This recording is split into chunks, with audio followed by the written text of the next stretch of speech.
From the very beginning of Acts 2 United Methodist Church in 1999, the strategy used to bring people to a life with Christ has come from the book of Acts, chapter 2, verse 42.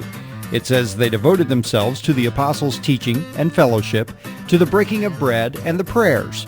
The apostles' teachings are found in the New Testament. The breaking of bread refers to communion, and prayer is how we communicate with God. But what about fellowship? What is fellowship, and what purpose does it serve? The dictionary defines fellowship as the condition of sharing similar interests, ideals, or experiences as by reason of profession, religion, or nationality, and a close association of friends. The Last Supper is a good example of fellowship. When the apostles spread the Gospels of Jesus, they did so in fellowship. And even gathering on a Sunday morning at Acts 2 is fellowship. I enjoy fellowship. That's probably my favorite part. I enjoy visiting with the people and the friends that are there. In the book of Matthew, Jesus says when two or more are gathered in his name, he will be there too.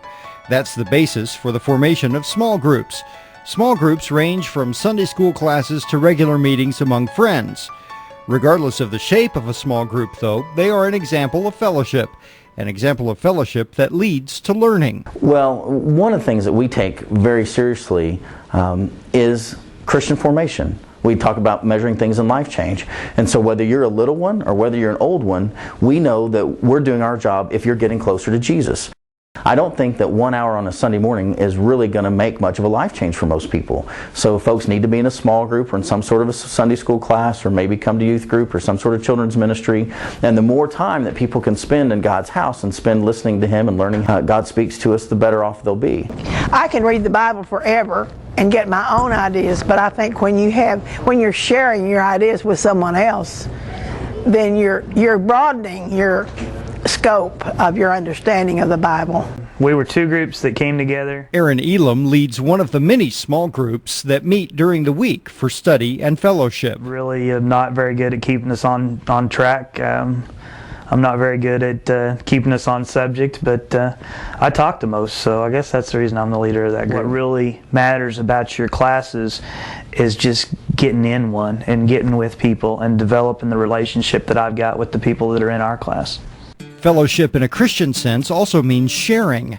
Acts 2 has been very active in sharing time, money, energy, and faith on numerous missions throughout the world.